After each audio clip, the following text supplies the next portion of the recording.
Bitcoin is a truth machine, but are you prepared for the massively disappointing reality it's about to reveal to you? Thomas Strolight has been one of my biggest philosophical inspirations on my Bitcoin journey, and in this episode, he shares his most conviction-heavy takes yet. We discuss why our current institutions are crumbling, how to live a life of truth in a world full of lies, and why Bitcoin is the only thing that cannot be faked by AI. And stick around to hear why Tomer believes Bitcoin's ultimate mission is about permanently stripping the rule makers of their power to decide your future. If you enjoy my content, it would mean a lot to me if you could subscribe to the channel and like my video to support my journey. Thanks a lot. Now let's dive in to this episode. Tomer Strolight, welcome back to Bitcoin for Millennials. Nice to see you again, Brad. Very nice to see you. I mean, I told you before you are probably my biggest philosophical inspiration in this whole Bitcoin journey of mine. But I reached somebody. Wow. Yes. One, I'm happy with just one. No, more than one. You know, it's more than one. But yeah, I mean, and I'm also just saying it again for the people that maybe didn't listen to our previous 2 episodes or in some weird way don't know your writing yet. So for anyone who doesn't know Tomer Strolight's writing, just Google Tomer's Medium page. I think everything is on Medium, right? Or just about. The best stuff is on my Medium, and then there's a couple of movies. Exactly. And the book, right? So looking at the landscape today, right, with ETFs, and then you have TradFi coming in. I see, you know, there's Bitcoin collateral for mortgages now, which, you know, some people say this is the logical progression of something like Bitcoin. But do you think, you know, the ethical value proposition of Bitcoin changed, or have we just adjusted our expectations of it? Like, how do you look at that? I think the focus moves from time to time. Part of what we realize, especially during a time when Bitcoin isn't in fiat growth mode, when it's not capturing fiat value, which is kind of like the value lull that we're in right now, that's when people get a chance to focus on its other attributes, and which I think are its more important attributes. It is replacing the fiat system gradually, and there are moments where it's moving quicker than others, and so all the attention becomes a fiat attention. But intrinsically, Bitcoin is different from the fiat system, and it's not when it's winning against the fiat system, but when people can see it for what it is, that people start to have profound insights because of Bitcoin, where it really opens their eyes. It's like, you know, we were slaves in the fiat system, born as slaves, and we get excited when there's a way to be more successful slaves in the Bitcoin, in the fiat system, because we think we have this thing called Bitcoin that's worth more fiat than it was worth before, so we think we're winning. But Bitcoin really wins in freedom. It opens your eye. It opens eyes that were closed to you before. You start to see things that you didn't see before. And some of the first things are like horrifying things. It's like all these people I trusted, all these institutions I trusted are actually corrupt, and they're not working for me like they said they were. They're working against me, and they're taking advantage of me, and they're lying to me about how they're treating me. So it's a very massively disappointing moment in time when you go through that first screen of, wait, the people who run the money system are not in it for our own good like they tell us. They're actually in it for their own good. That actually makes sense, and it explains so much more. And now everything's starting to make sense to me, and I don't have to take everything on faith. But it can leave you in a very depressed or dejected or cynical mood.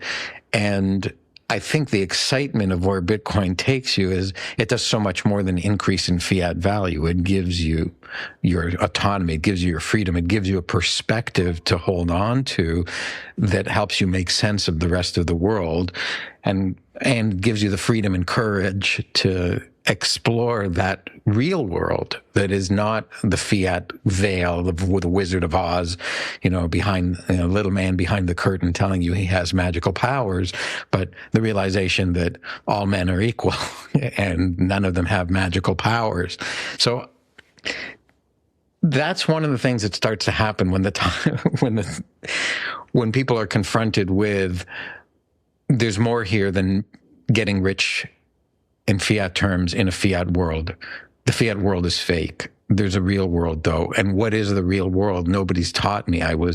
Everything I was taught, well, I shouldn't say everything, but so much of what I was taught was a lie that I have to deprogram myself and then reassess what reality is. I think Bitcoin is the most revolutionary aspect in that regard, because it is rooted in reality and verifiable math and verifiable physics and human ambitions that are real. Like it really is a system that treats you fairly and equally.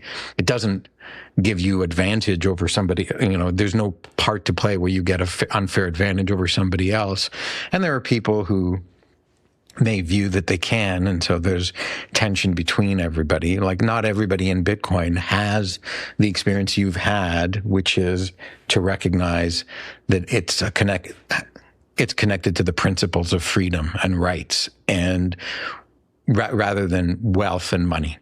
And so the bigger Bitcoin gets, the more you have different people with different perspectives.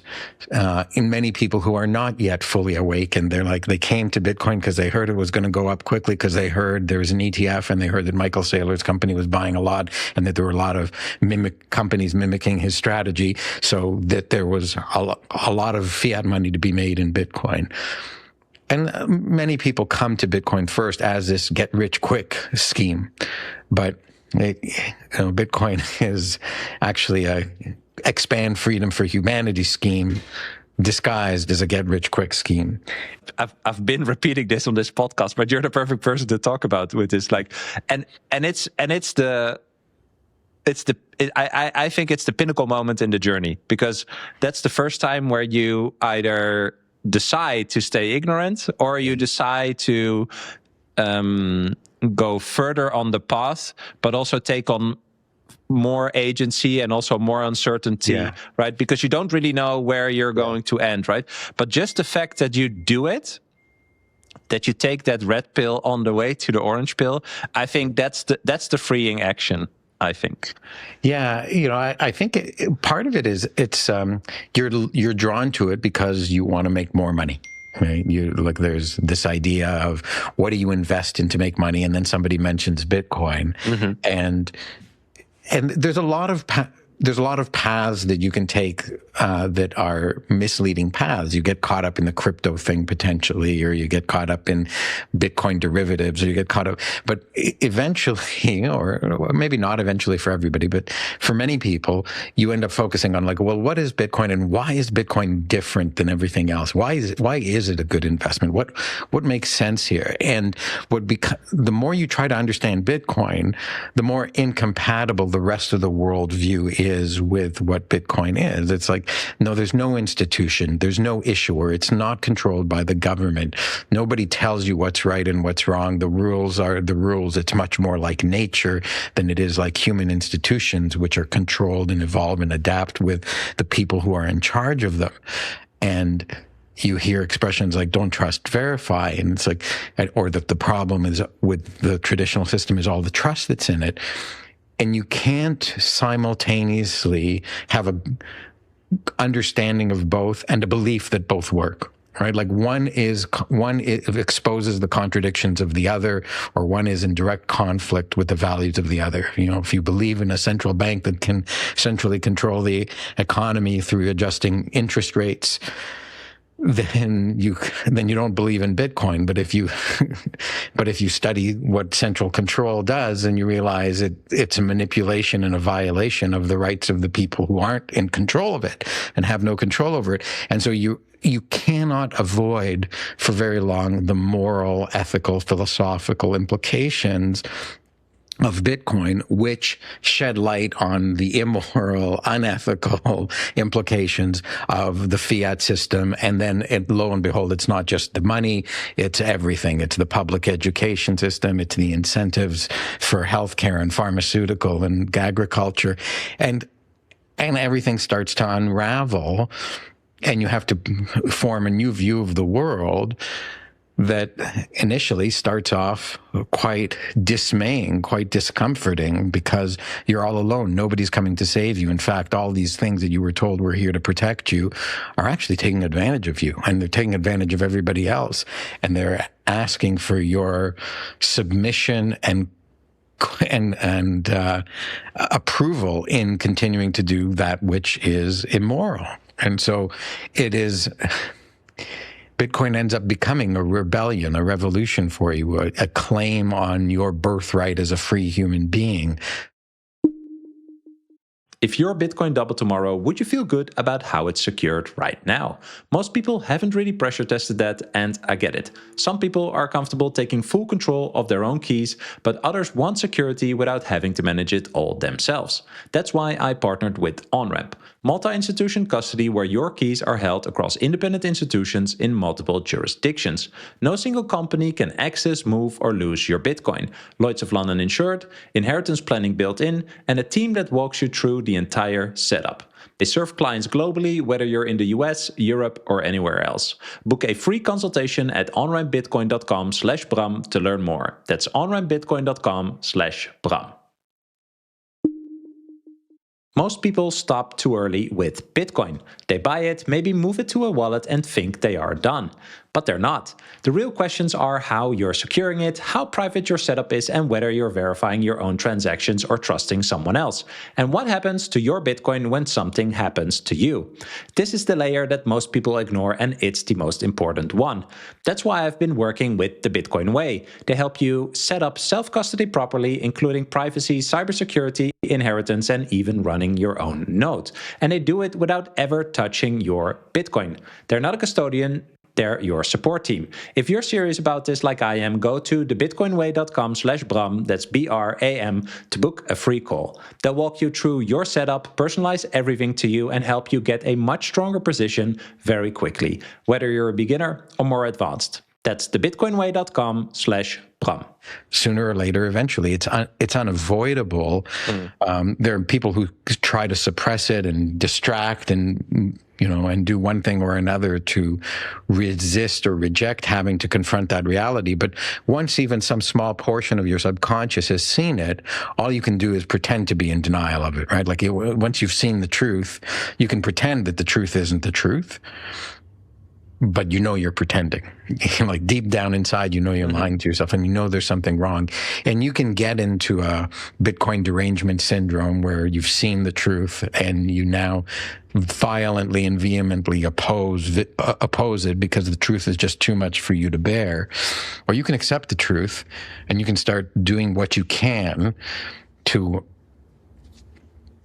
live a life of truth, to live in alignment with the truth, even though the rest of the world is misaligned, right? Like you can, in a world where everybody says 2 + 2 is 5, you can know that 2 + 2 is 4 and still walk around, and looking at all these 5s and knowing that they're 4s, and looking then at subsequent equations where they add 5 + 5 and get 10, but they're really only 8, so there's an independent path that you're put on by studying Bitcoin. And you managed to meet others who have seen the light as well. And you may try to write to others to try to get them to see the light as well and build a bigger community. But as Bitcoin grows, and I think this is part of for me, the evolution of my realization about what it means is like the number of people who hold Bitcoin is expanding dramatically, right? They hold it indirectly, so they don't really hold it for many people. They hold it, through intermediaries, so they don't really hold it, but they know of it and they hear some of what's been told about it. And as time passes, it's more and more. So you end up with a very large group of people, only a minority of whom have been through the journey and accepted the truth of what it is and actually pursued the truth of what it means. Mm-hmm. So you don't have every Bitcoiner that you run into is like philosophically aligned with you. You have many who are very fiat minded, who haven't really taken the journey. Some who are in a relapse to the fiat mindset. But that doesn't mean that the Bitcoin cause is lost, because at its core, at its essence, intrinsically, Bitcoin is still exactly what it always was, and it's still a revolution, a big revelatory. It reveals the lies of the rest of the system by just being purely honest in and of itself. Yeah. That last part I absolutely love, because I think that is it, right? You talk about Bitcoin being a truth machine. It's what kind of battles against all this noise and, like you said, like the veil of fiat money, right? Or the enchantment, I call it, or the the obfuscation, the abstraction, all this stuff. And then there's just this thing that just says, this is what I am. And this is what I'm doing, and I'm actually doing it. I've been doing it for 16, 17 years. Well, this is exactly it. Bitcoin does what it says it does in the white paper. Mm-hmm. The white paper isn't a sales pitch for Bitcoin, which does something other than what it is, right? Like everything you see in politics, almost everything you see on television and in commercials and stuff is like, it's a lie. Or an abstraction. The politician is saying, I'm going to help you. But what he's really saying is, please, exactly. I'm out to help me. I have an agenda, and I won't answer any questions clear. Like, it's so vivid now. They won't answer any question clearly or concisely. They'll misdirect the question, and all the people who are rooting for them know that they're lying, know that they're not answering the question, and they're like, woohoo. He got away from that question without answering it honestly. They're celebrating deception and dishonesty if they're supporting any politician. I just can't think of a single politician I know who tells the truth. So it is, when you're faced with that system, to actually see something that tells the truth, that isn't written by it isn't gone over by marketing people to say, well, let's not say this, let's put it in another way that's more emotionally appealing, it just says peer-to-peer electronic cash, and here's how it works, right? And it's so refreshing because it's just purely explanatory of how it works, and it's honest. And then you can go into the details and mechanics and see how it works. But there's just something about the truth, and that's the truth that we see in true science, not in science that's trying to be mystical or trying to be, again, puffed up and inflated beyond what it is. A few simple rules that are discovered that apply in a broad set of contexts, and people can understand in what context they don't apply, allows us to build a modern civilization. It's built on truths, right? But for the last however many years you want to call it, 50 years, 70 years, there's been this detachment from the truth, and the civilization is crumbling as a result. Right? People don't know what the truth is, and we have systems and institutions that are like meant to educate us, but actually indoctrinate us. And so they don't educate us. They don't teach us the truth. They teach us what certain people want us to think so that they can continue to hold their positions of power. But if we think these things that are wrong things and we try to apply them in the real world, but they're wrong, bad outcomes happen. And that's what we're seeing right now. We're seeing this confusion, collapse, loss of purpose, loss of identity, loss of distinction between right and wrong, whether that's scientifically or ethically. And we live in an incredibly confused time period, which isn't being helped by AI, which can fake videos, fake photos, and write really long, coherent but incorrect essays very quickly. Right? It's all really, really tough times, I think, for the truth-seeking person, for the person who thinks they want to find the truth even. Well, I think I have an essay which is, everything will be copied except Bitcoin. And so for me, I do think that, especially in this age, Bitcoin is in the digital way also an anchor of truth, right? There is if everything can be infinitely copied, which is digital, right? If anything digital can be infinitely copied, and eventually also everything that is physical. Right. What is still real and scarce, and you cannot make more of, even though if you wanted to, right? Yeah. Well, I think one of the first profound things for me, at least in Bitcoin, was it goes back, and I haven't read that essay of yours yet, so I apologize for it. But it was everything digital can be copied. So Bitcoin doesn't prevent you from copying it. You can copy Bitcoin. In fact, that's what the peer-to-peer nodes are intended to be. The Bitcoin says, make a copy of me. But you have to make a copy that has integrity, or it's not Bitcoin. So if you make a copy that inflates the supply of Bitcoin, it's not a copy. It's a bastardization, and it's easy for everyone else to tell that it's not a copy because the hash of the most recent block doesn't work out to what everybody else's copy is. So it takes advantage of the fact that everything digital is copyable to actually increase its security, increase its legitimacy, increase its credibility. It doesn't try to fight the fact that everything digital can be copied and make some kind of it doesn't have like digital copy protect. It doesn't have copy protection. It has go ahead. What it has protection of is the integrity of its records through digital signatures and proof of work. And by doing that, it creates replicas of itself all over the world, which is what then gets people to start to wonder, well, gee, it sure looks like a life form because it's growing and consuming energy and replicating itself and doing all of these things that only living things seem to do. But at the basis of it, it's an invention that accepts the reality of the fact that everything can be copied, where so much of the experience of things becoming digital for humanity was an attempt to fight this, right? How do we get people to pay for files? How do we get people to not be able to copy software? How do we get people to not be able to, copy music files, or we'll sue them, we'll apply all these things. And Bitcoin is it doesn't have a legal department that prevents people from copying Bitcoin. It doesn't have a department, doesn't have any people. It's software that is open source and ready to be copied. But in being copied, it's not like, well, I can make as many Bitcoins for myself as I can. I can make as many copies of the ledger that are in compliance with the ledger's rules. So I can make as many copies as I want of the fact that you own the Bitcoin that you own.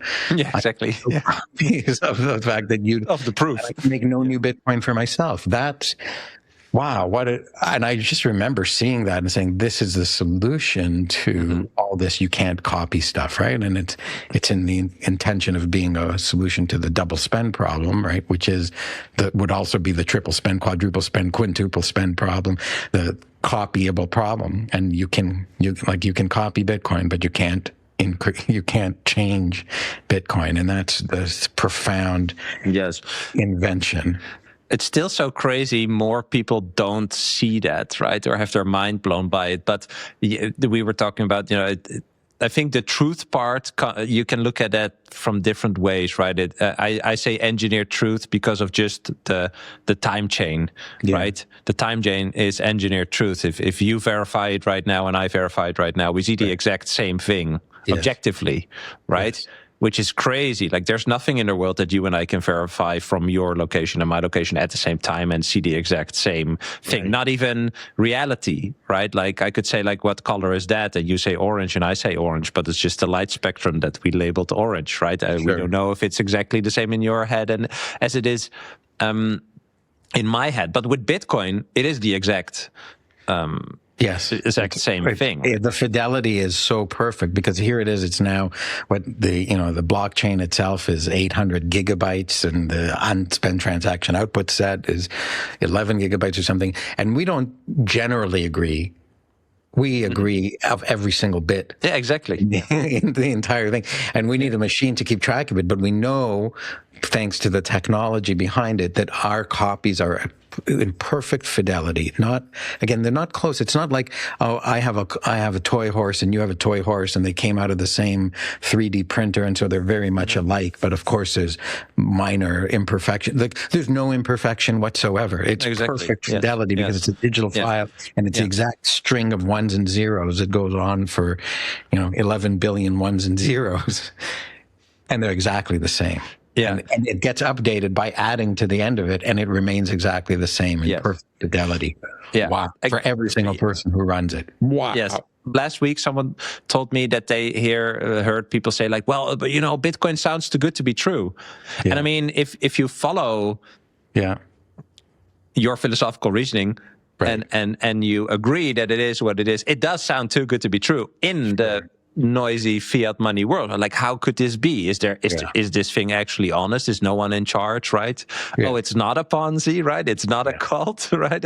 Oh, it just and that's why it requires verification, validation, research, and work to figure out that it is as good as it claims to be, right? And it isn't more than what it claims to be. And I think when people think something is too good to be true, they often default to, well, there's a catch, exactly. And there often is a catch. And look, there is a catch in Bitcoin. You have to take responsibility. That's one of the catches, that nobody can say you're responsible for your ownership of your coins, not some third party. And when you people say, well, there you go. So there's the problem. It's like, well, don't you realize that if you surrender the control of your money to somebody else, that somebody else can then take advantage of you? They may not be there to protect you the way you think they're there to protect you. And they're like, oh, right. That's actually the whole source of the fiat money problem.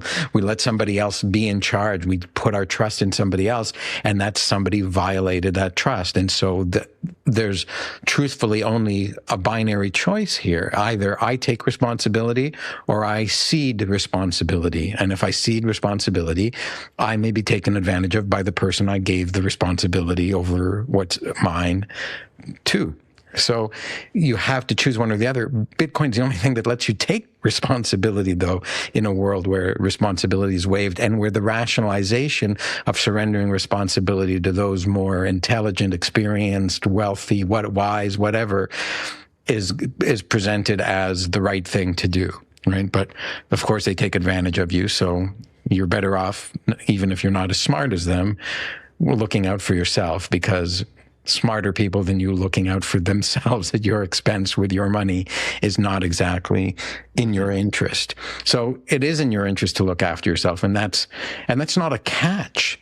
That's a philosophical deduction, insight, that you realize that if you don't take care of yourself, then someone who is selfish as well might take advantage of you delegating the care for yourself to them. Right? This is the whole point of independence and adulthood. And if you don't believe that people should be able to take care of themselves, should understand how to take care of themselves, you will not like Bitcoin. You will like the kind of political system and economic system that has collapsed over and over and over again, and in which it's much better to be a ruler than someone who is ruled. You won't believe in equal rights. But Bitcoin is for people who view that they're able to take responsibility, and they do believe that it's right for people to be equal before the law, before the system, and that everyone's a peer, right? So it's a peer. It's reflected in the architecture. It's a peer-to-peer system, not a master-slave, a client-server, whatever terminology other types of systems use that have centers and leaders and rule makers and rule enforcers. In Bitcoin, we're all equal. Everyone accepts the rules. Everyone enforces the rules. Everyone's equal. I mean, that's it. Again, Bitcoin is so profound because it touches these philosophical parts, but it combats them through the use of technology, right? Because what you're describing is the principal agent problem, right? And that's as old as, I don't know, that's old, right? And I think also part of just how humans work, because also what you described, there are definitely people that don't want what you just said, right? They don't want to take on that agency. Right. There's two types of people. There's people who don't want to take on the agency. There's people who want to take on the agency of others, right? It's like, I'll be your ruler. I will serve you. Trust me, bro. I only need one private jet and an army to protect me, and 70% of your net income, and and your sacrifice of your life in the war I'm having against this other person who chose to be a leader of other people. And then everything will be perfect and utopian for you. Vote for me. Well, I think the interesting part here is that I've also heard people talk that in some forms, like dictatorships, right, have proven to be to have better outcomes for the majority of people than democracies. I'm not saying I want a dictatorship, but I just think it's interesting. I'm not saying I want a democracy either. Like, there's a danger in democracy, which is It's the majority rules means minority is the slave of the majority. If it even worked that way, right? Like we know there's actually modern democracies are delegations to a very small class of people, politicians, rule makers, bureaucrats, by a majority vote, which is often in a multi-party system, not a majority of the vote, but a more votes than any one other person got. So it's not From even whoever came out to vote. But it's a very small minority of people rule with through the delegation of a larger minority of people at the expense of all the people. For my European friends that want to buy Bitcoin with ease, check out Relay. I've been a long-time fan and happy to partner up with what I think is the best Bitcoin-only platform for Europeans. They offer a super simple, beginner-friendly app with no distractions and no shitcoins. You can do a quick one-time smash buy or set up automatic purchases when you're stacking regularly. And here's the thing that matters most. Relay is 100% self-custody. Every set you hold is yours. Your keys, your coins. If you want to get started, download the app via my link below or in the description and use code BRAM, that's BRAM, at checkout to get 10% off your fees. A huge shout out to Relay for sponsoring the show. Now let's continue. There's a lot of problems to democracy, right? What the Americans had as the idea in their revolution is creating a republic where everyone was equal before the law and everyone was endowed with inalienable rights, which a state would not be permitted to violate. But the state is able to violate. These rules are just words on paper, and words on paper don't enforce your ability to do them. Whereas what Bitcoin is doing through distributed consensus prevents no man can violate, right? You cannot create a version of the blockchain where you have 2 million more Bitcoin. You can attempt to create one, but it'll be instantaneously rejected easily by all the other nodes. And so you cannot, like in Bitcoin, it's not that there are punishments for breaking the rules, right? Like that's the legal system we have doesn't say you cannot murder. It says if you murder, we'll come after you and throw you in jail. It has consequences to breaking its rules. In Bitcoin, you cannot break its rules. You cannot double spend. You cannot spend coins to which you don't have the private keys. You cannot add a block to the blockchain without demonstrating proof of work. So nobody can if anyone attempts to break a rule, their attempt is simply rejected by the entire network. So we don't need to have courts, we don't need to have lawyers, we don't need to have police, we don't need to figure out what the right punishment is. We just don't have rule breaking. And it's a profoundly innovative approach to playing a game, if you will, or to having a set of rules. These are the first inviolable rules created by man. You can't violate the law of gravity. You can't violate the law of electromagnetism, but those are natural laws, not man-made laws. All the other man-made laws you can violate, except for Satoshi's. Well, I like that you use the word game, right? Like if you want to violate them, you have to make an entirely new game. So I like the analogy with chess or English grammar. Like I can make chess Bram style, but not many people want to play with me. Right? And if I become the guy that says, Bram chess is way better than usual, general chess, then maybe a lot of people that are playing chess don't want to play with me, right? So it's with Bitcoin, it's like you cannot even play the game anymore. Yeah, it's a different game if you want to change it. Well, that's it. It's a different game because the minute that you've tried to do an illegal move, it's not that somebody needs to come in and say, hold on a second, blow the whistle. That's an illegal move according to even Bram chess, right? It's you cannot make the move within everyone who's playing the game. They don't have to look around to see who's made an illegal move. You are the player and the referee at the same time. You referee yourself. Yes. And everyone is a referee also. Everyone calls every attempt to violate the rules before it's done. It's almost like it's temporally reversed, right? In all other games, you can break a rule and someone has to catch the fact that you broke the rule. In this thing, before any move is made, it has to be tested to see if it complies with the rules. And then it's permitted, right? So it's how did you know it was compliant before it was permitted? We have a queue of moves that people are trying to make. And we check each one for its validity with the rules before it's permitted to be made, before it's added to the blockchain, before we rebroadcast it in the mempool, before, so it's a very different system than what we're used to. We're not used to a system where you cannot break any of the rules. And that's what so many people spend so much of their time figuring out how to do in other systems, is how to find where the rules can be subtly broken, subtly violated, and then they proceed to violate them. Yeah. I think this is where at least in my mind, the trustlessness part comes from, right? Like when you know that everyone who is playing the Bitcoin game can only play the game if they adhere by the rules. Yeah. You only have to focus on you following the rules, if that makes sense. You have to win the game by the rules rather than by cheating. Exactly. Yes. Right? Yeah. With fiat, it's different. In fiat, it's like, well, you can get more fiat not necessarily by offering more value to other people, but by pleading to the government or by getting into a role where you are close to the money printer or where you are the money printer, which violates the alleged rules of the system. But in a system where people can change the rules, this is a really important insight. There are no rules. There are only temporary. Exactly. Temporary suggestions. There are no rules. Suggestions. Oh, this is a good one. Temporary suggestions. Like these things are suggestions, and they may be enforced on certain people, but not by others. And so being a rule maker, and again, in Bitcoin, who gets to make the rules? Well, anyone can propose new rules, but everyone has to accept the rules before the rules can change. There's a consensus that's required to change the rules. So it's not a democracy, and it's not a dictatorship. It is a consensus-based system where the rules don't change unless you have an overwhelming majority of consensus to change those rules.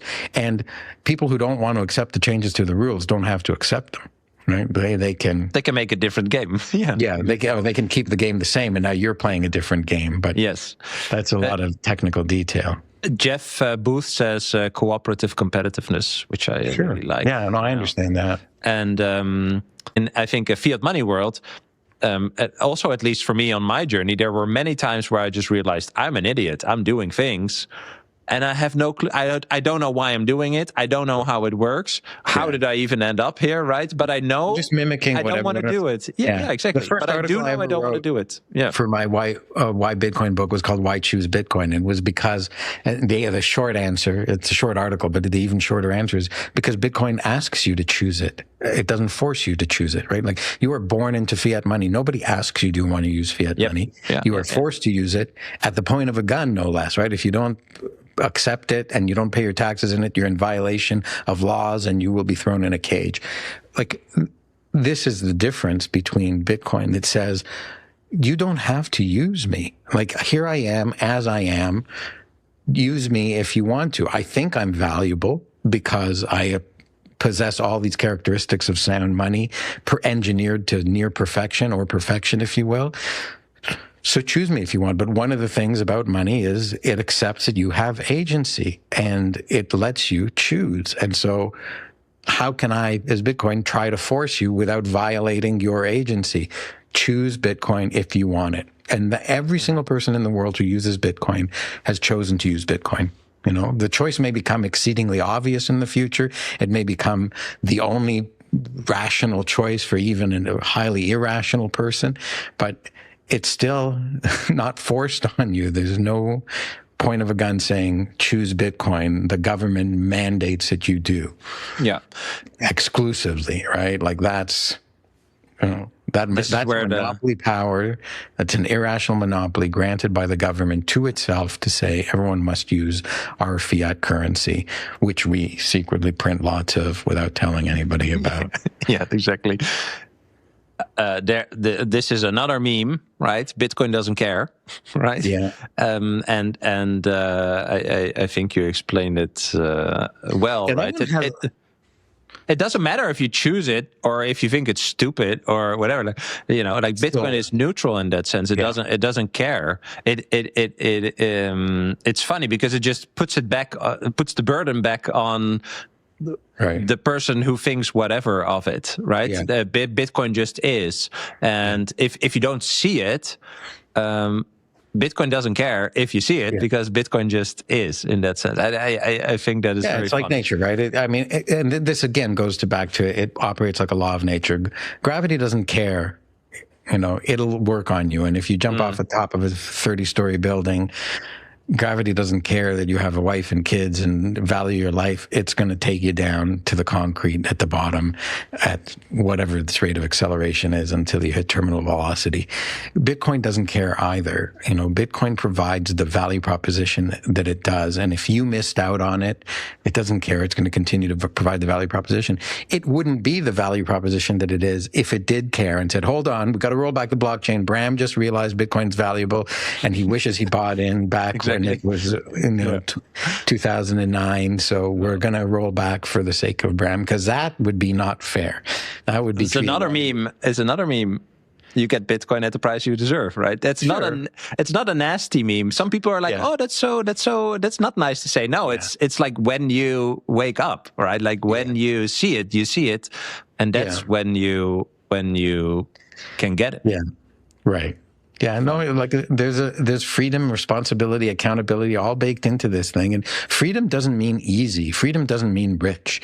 Freedom means you get to choose, according to the laws of reality, what is. And freedom comes with responsibility. So, including the responsibility to respect the freedom of others. If you're a person who says, I'm free to do whatever I want, and you start shooting people, and you say, well, it's my freedom to shoot people. Other people will say, well, then we have the freedom to shoot you in return, right? And you don't really have a leg to stand on.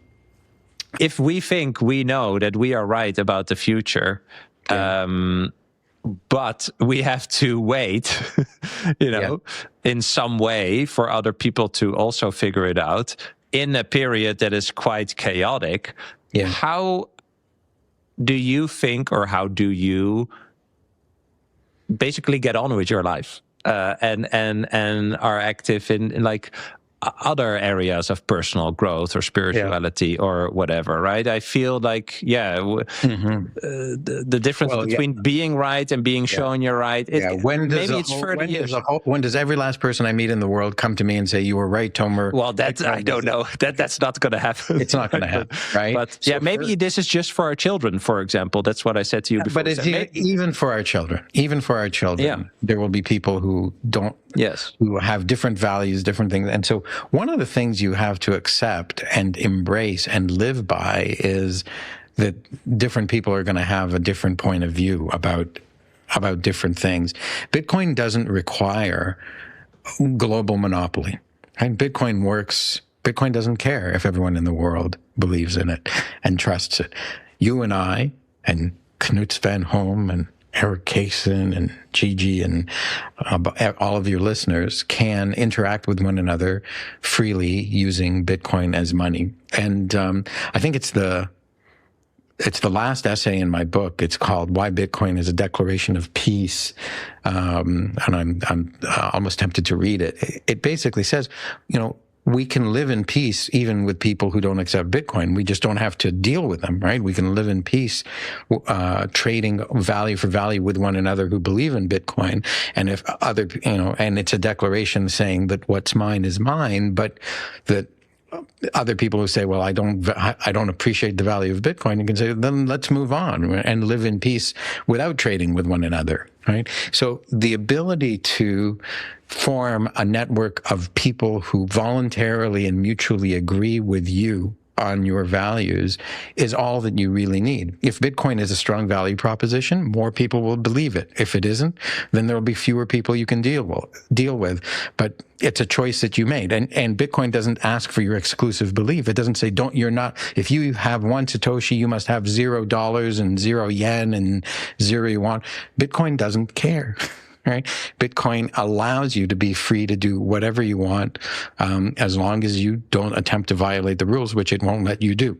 Right? So the expectation that Bitcoin has to take over the world, I think, is one of these false and never to be realized hopes of Bitcoin fanatics who legitimately, recognize the value in Bitcoin and want everyone to benefit from it, but don't legitimately recognize the fact that not everybody will choose to do so, right? Because Bitcoin is purely voluntary and asks everyone to choose it.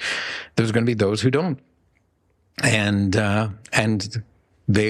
you might as well let them live in peace and live with the consequences of not choosing it. Sometimes the best way to teach someone that their choice is the wrong choice is to let them make the wrong choice, right? You cannot force the right choice upon people. You certainly can't force their mind. You can't force you can force them at the point of a gun to use something, but that doesn't mean that they agree now. It just means that they know that you're threatening them with physical force and violence. So you'll never convince everybody of any single idea, no matter how rational it is. And Bitcoin and money, and that has economic, psychological, global implications on human beings, which are very unpredictable entities as individuals, let alone as 8 billion of them all growing up at different times in different places. So I don't worry about the fact that it is not widespread yet, and might not even become widespread in my lifetime, and won't be universal in my kids' lifetimes. I think it'll continue to grow and be recognized as valuable by value-producing people who want to live a life where they exchange value for value with other people rather than seize value by force, where they mutually agree with one another to exchange value for value. That, to me, is a peaceful movement. And it's a growing peaceful movement that everyone in the world is given an opportunity to participate in. And that's the beautiful gift that Bitcoin gives us. And it comes with the consequence that not everyone in the world will choose to accept the gift. The longer Bitcoin exists, right, the longer it turns high entropy, infinite energy chaos into a low entropy block. Yes. With information that is immutable. Like the longer that exists, the more predictable it becomes that it will keep on doing its thing, the higher its integrity. Bitcoin mines entropy into whatever the opposite of it is, into steadfastness, right? Like if you want to use Bitcoin, what's the first thing you have to do as a user of Bitcoin to generate a wallet? You have to create entropy. You have to come to it with a huge random number, or else you can't play. If you come to it with low entropy, then your coins will be stolen. So you have to, and how do transactions get confirmed? They get confirmed through the mining of your signed high entropy data that's achieved through taking lots of chaos and finding a chaotic result that is below a particular threshold of physical difficulty. So it requires all this high entropy energy. And then the minute that a block is discovered, the instant that it's discovered, essentially, it affirms and removes the entropy from everything older in the system. It requires more and more energy to the point of near impossibility to add to it. So for people who understand how Bitcoin mining works, or they understand how keys are generated by rolling dice, or just coming up with a large random number, they recognize that Bitcoin is like taking all this energy, using entropy to eliminate entropy, to provide certainty in a world that's chaotic, right? And so you have this certainty, but it recognizes that you can't achieve certainty without first applying the principle that entropy exists and using as much entropy as possible. As everything in nature, right? Yeah. Yeah, it's like, what a brilliant invention, because it's not, well, we'll create a user ID that's Bram Canstein at bitcoin.com, and everyone in the world can guess it, and now you need to create a password and this. It's like, no, it doesn't even know that human beings exist, let alone that they have names, let alone that you're one of them. It just knows that there are large addresses that you can provide signatures for using the signature algorithm, and that's it. And it knows that it only accepts as blocks that meet the difficulty requirement. It doesn't know that it's actually hard to achieve them in reality. It just says, this is the algorithm for the conditions met, right? These are the conditions that are required. The programming behind it means that for us in the real world, it's very hard to find a block. And the more people are trying to find a block, the harder it gets. That's the difficulty adjustment. But Bitcoin doesn't It's so amazing, don't you think? I think it's just, you know, yeah, again, you can go so deep in so many ways. Just this whole idea of taking something from the physical world, needing to use that in order to create something digital that is immutable and cannot be copied. And like the longer it exists, the more trustworthy it gets.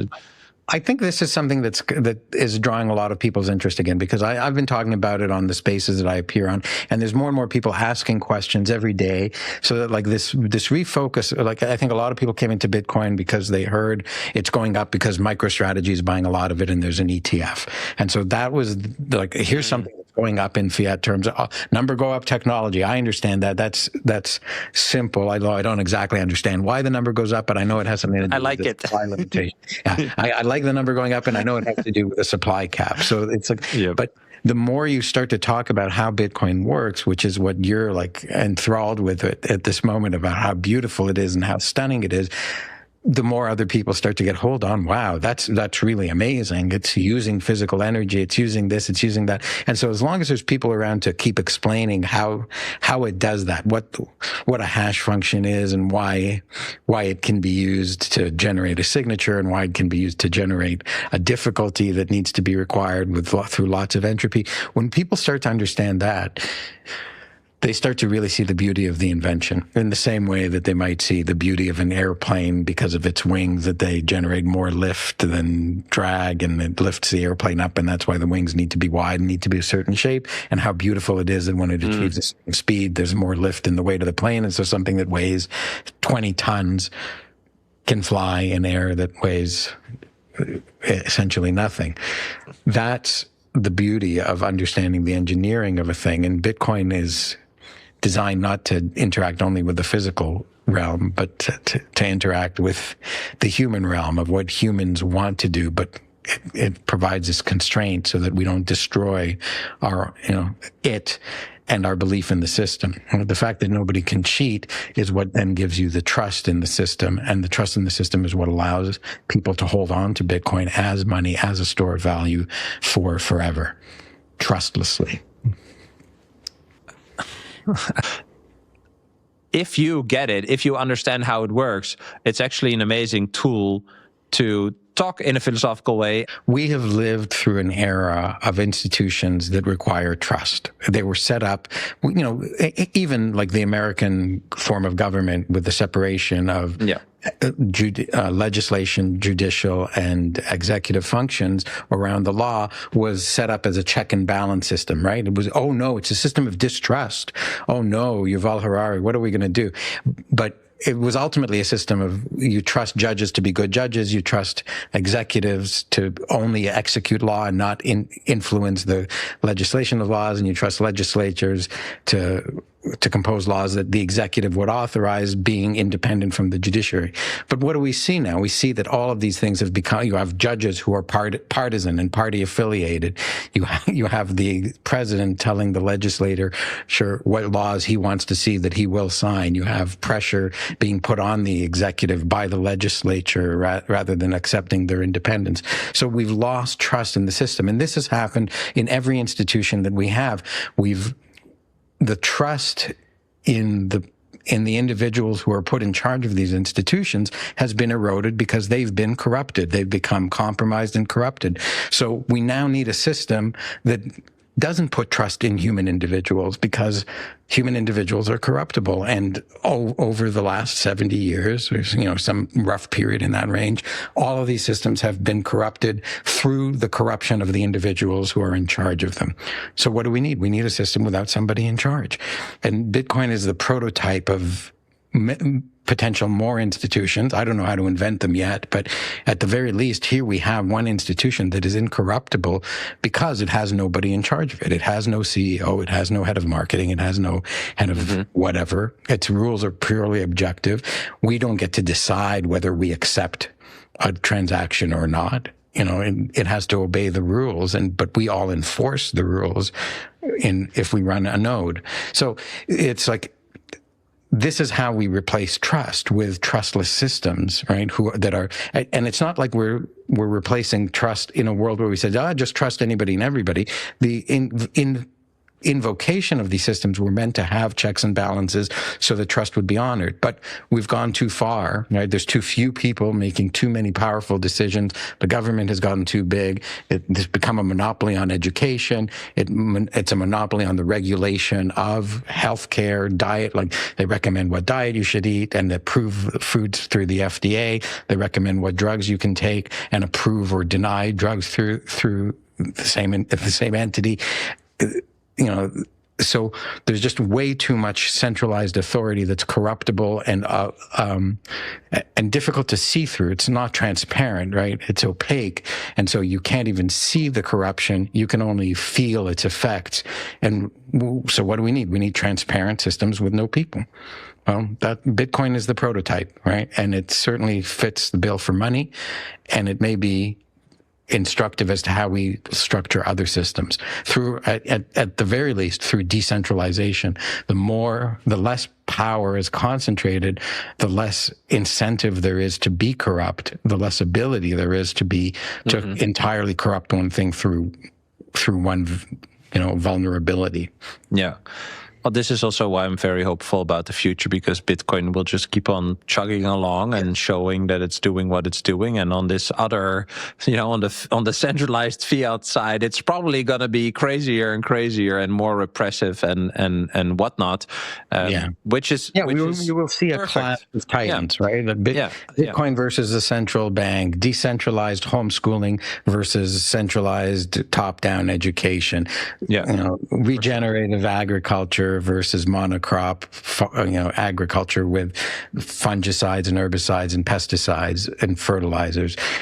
Like, we'll just see it in all these different ways, and it won't happen very quickly in every single instance, and it won't be perfect the first time around. People figuring out how to community school their children, maybe starting with homeschooling, but moving to something that's more local and community driven, won't always be successful everywhere. There will be failures. There will be individuals who betray trust and hurt kids or miseducate them, but it won't be universal. It won't be the whole of the population of kids, because there isn't a central authority saying all kids must learn exactly this at the exact same time at the exact same age, which is what we have right now nationally in every country. And we have fiat education, we have fiat healthcare, we have fiat food, and we have fiat money. And it's because we've put too much trust in centralized authorities, and it's time to remove that trust. I want to ask you two short questions. I think they're short, to wrap it up.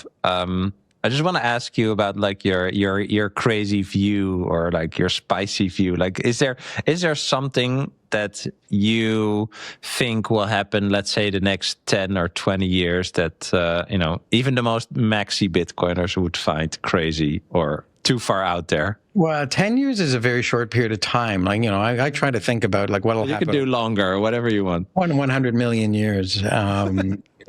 That's for me is the fun kind of crazy thinking. I wrote one story called Moving Heaven and Earth that said, Bitcoin will teach us how to, first of all, sustain our civilization, but to master energy to the point where we will become, I didn't say this in the story, but like a Kardashev level 2 civilization, where we will be able to harness the power of our star, which will allow us to move our star, to direct our star, and turn the entire solar system essentially into a starship, and with the stated purpose of spending 100 million years or so traveling towards a younger star, so that we can, before the sun explodes and runs out of fuel, reposition the Earth in orbit around another star that will last us another billion years, and we can go on rinsing and repeating, so we can save not just humanity but the Earth itself and all life on Earth.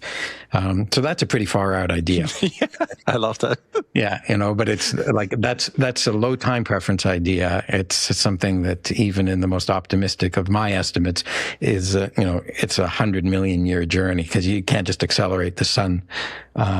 You're trying to plot an intercept course and gradually adjust its course. And we, of course, don't have the know-how or expertise to even budge the moon, let alone the whole solar system. But that's to come. I love that.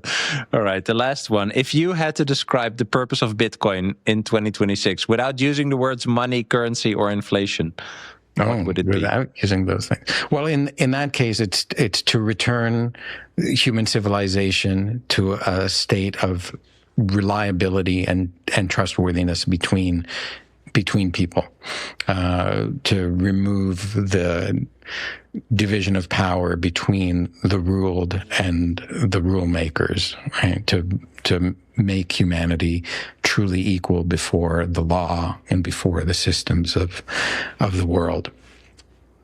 Awesome. I did it without using your forbidden words. Amazing. I knew you could do it. Yeah, man. Thanks so much again. I really enjoyed it. Hope people will enjoy it, and thank you so much. Pleasure. Okay, terrific. I hope you enjoyed this episode. If you did, you can click here to find more just like it, and click here to find all Bitcoin for Millennials podcast episodes. Also, if you want to help me shine a light on the message of Bitcoin, please like this video and subscribe to stay connected. I hope to see you for our next episode. Bye.